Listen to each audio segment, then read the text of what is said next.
मनोहर और मधु सब्जियों की खेती किया करते थे। उनके घर के बाहर ही उनके छोटे से खेत थे। इस बार तो आपने बहुत सारी अलग अलग सब्जी लगाई है।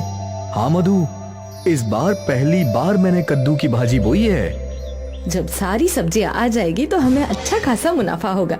हाँ, पर पहले हमें इन पौधों का अच्छे से ख्याल रखना होगा। हाँ, वो तो रखेंगे ही। मैं पानी डालती हूँ। मधु और मनोहर मिलकर अपने फलों के खेतों का बहुत अच्छे से ख्याल रखते थे। ये खेत ही उनके कमाई का जरिया था। धीरे धीरे उनके पौधों में सब्जियां लग गई। ये देखकर वो दोनों बहुत खुश थे। लेकिन एक दिन मधु ने देखा कि घर का सारा राशन खत्म होने की कगार पे है। ए जी, सारा राशन खत्म होने वाला है। आज आखिरी बार खाना बनेगा। अच्छा, कोई बात नहीं। कल कुछ सब्जियां काट कर बाजार में बेच आऊंगा। ठीक है।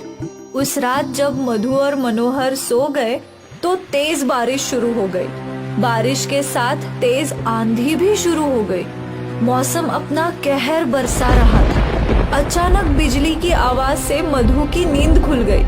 उसने बरसात की आवाज सुनी और अपने पति को उठाने लगी। ए जी, उठिए उठिए, बाहर आंधी तूफान आया है। क्या? हाँ, आवाज सुनिए। जब मनोहर ने अपने घर का दरवाजा खोला, हे भगवान, इतनी तेज आंधी! मधु, सारे पौधे उखड़ चुके हैं। हे राम, आप पहले अंदर आइए। मनोहर घर के अंदर आया और उसने दरवाजा बंद कर लिया। हे राम, अब हमारा क्या होगा? घर में तो राशन भी नहीं है। अब हमें भूखा रहना होगा। हे भगवान, तूने मेरी सारी मेहनत बेकार कर दी। अब मैं क्या करूं? क्या होगा? रो मत मधु, कुछ ना कुछ जरूर होगा, पर हमें भूखे मरने की नौबत नहीं आएगी। मौसम की मार से उनके सारे पौधे खराब हो चुके होंगे, ये सोचकर दोनों परेशान थे। खैर, सुबह हुई और मौसम का कहर रुक गया। आंधियां बंद हो गई और बारिश भी। मधु और मनोहर अपने खेत में आए। यहाँ तो सब कुछ इतर बितर हो चुका है, सिवाय इस कद्दू के। उनकी आंखों के सामने एक बड़ा सा कद्दू चमक रहा था। मैं सोच रही हूँ, इसे बेचकर ज्यादा पैसे तो नहीं मिलेंगे। क्यों ना हम इसे घर में ही रखें? कम से कम इसकी सब्जी बनाकर कुछ दिन हम दोनों का पेट तो भर सकता है ना? हाँ, ये अच्छा होगा। चलो, इसे अंदर ले चलते हैं। मनोहर ने उस बड़े से कद्दू को उठा लिया और दोनों घर के अंदर चले गए। मनोहर ने कद्दू को रसोई में रख दिया। मुझे चाकू दो। मधु ने मनोहर को चाकू दिया और जैसे ही मनोहर ने उस बड़े से कद्दू को चीरा तो उसमें से एक बच्चे के रोने की आवाज आने लगी।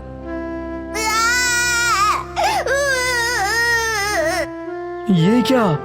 आप आराम से चीरिए। मनोहर ने आराम से कद्दू को चीरा तो उसके अंदर उन्हें एक छोटी सी बच्ची दिखी। हे भगवान, कद्दू में बच्ची कैसे आ गई? जरूर ये कुदरत का करिश्मा है। हाँ, लगता है इसे भूख लगी है। इसके लिए थोड़ा दूध ले आओ। घर में तो दूध भी नहीं है। मैं पड़ोस की मौसी से ले आती हूँ। तब तक आप इसे संभालिए।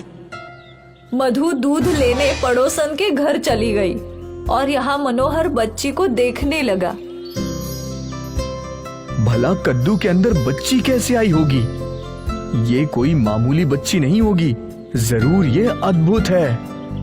कुछ देर बाद मधु दूध लेकर आ गई। मधु ने जैसे ही बच्ची को दूध पिलाया, वैसे ही उसके हाथों से सोने के सिक्कों की बारिश होने लगी। सोने के सिक्के देखकर मनोहर और मधु दोनों हैरान थे। कहीं ये सपना तो नहीं? नहीं, ये सब सच है। ये बच्ची कोई आम बच्ची नहीं है। ये जरूर कोई जादुई बच्ची है। अब हमें क्या करना चाहिए? हमें इसका अच्छे से ख्याल रखना चाहिए जब तक इसके माता पिता नहीं मिल जाते। और इतने सारे सोने का हम क्या करेंगे? अब तक हम गरीब थे, पर इतने सारे सोने से हम अमीर बन गए हैं। अब हमें दूसरों की मदद करनी चाहिए। आप बिल्कुल सही कह रहे हैं। गरीबी की तकलीफ क्या है वो हमने भी तो झेली है। मधु और मनोहर ने बच्ची का बहुत अच्छे से ख्याल रखा। सोना बेचकर मिले हुए पैसों से दोनों ने गरीबों की मदद करना शुरू किया। वो लोग रोज गरीबों में खाना बांटा करते थे। भगवान तुम्हारा हमेशा भला करे। शुक्रिया भाई। धन्यवाद भाई। मधु और मनोहर लोगों की मदद करके बहुत खुश थे। एक रात की बात है, दोनों बातचीत कर रहे थे और तभी उनके घर के बाहर एक चोर इनके सोने का इंतजार कर रहा था। कुछ दिनों पहले तक हमारे खाने का ठिकाना नहीं था, अब हम गरीबों को खाना खिला रहे हैं। अरे ये सब अद्भुत जादुई बच्ची की वजह से है। जब भी इसे दूध पिलाओ तो इसके हाथों से सोने की बारिश होने लगती है। ये बात उस चोर ने सुन ली। ये बात तो है, ये छोटी बच्ची जादुई है। अगर ये बच्ची मुझे मिल जाए तो मुझे जिंदगी में चोरी करने की जरूरत ही नहीं पड़ेगी। सोना चोरी करने से अच्छा है मैं इस बच्ची को ही चुरा लूं। चोर घर के बाहर ही बैठा रहा और इंतजार करने लगा कि कब मधु और मनोहर सोएंगे।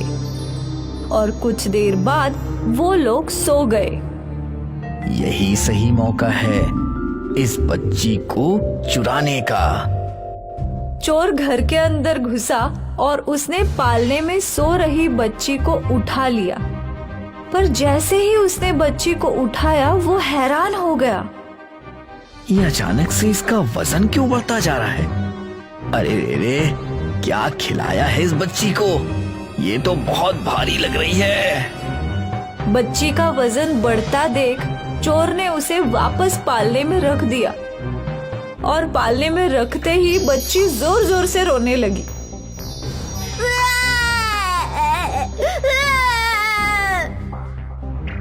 बच्ची के रोने की आवाज सुनकर मधु और मनोहर भी उठ गए।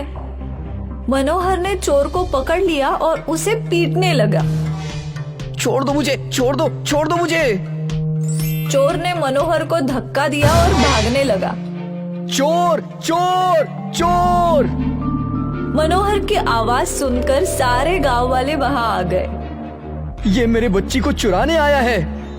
इसको तो चौक पे बांधकर मारना चाहिए, नहीं इसे पुलिस के हवाले करना चाहिए। मेरे साथ कुछ भी करने से पहले मेरी बात सुन लो। ये मनोहर अचानक गरीब से अमीर इस बच्ची की वजह से बना है। ये बच्ची जादुई है, इसके हाथ से सोना बरसता है। मैंने खुद अपनी आंखों से देखा है। सोने की बारिश, जादुई बच्ची। अरे मनोहर, ये बात तुमने हम सबसे छुपाई क्यों?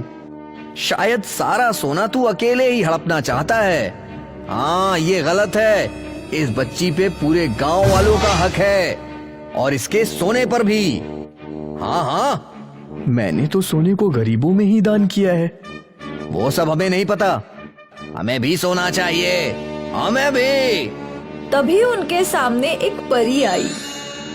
ये बच्ची मेरी है, मैंने इसे मधु और मनोहर को दिया था ताकि सारे गरीबों का भला हो सके। पर तुम सब लोभी हो। इस जादुई बच्ची के सोने पर बस मधु और मनोहर का हक है। आज के बाद किसी ने भी मनोहर और मधु से सोना या बच्ची चुराने की कोशिश की तो उसे मेरा कहर झेलना होगा। मधु, मनोहर, अब तुम ही इसके माता पिता हो। सही वक्त आने पर मैं इसे अपने साथ ले जाऊंगी, तब तक ये तुम्हारे पास ही रहेगी। तुमने अब तक इसका बहुत अच्छे से ख्याल रखा है और आगे भी रखना। जी। ये बोलकर परी वहां से चली गई। गांव वाले भी चुपचाप लौट गए और अब मधु और मनोहर भी जादुई बच्ची के साथ खुश थे। अब भी वो लोग गरीबों की मदद करते थे।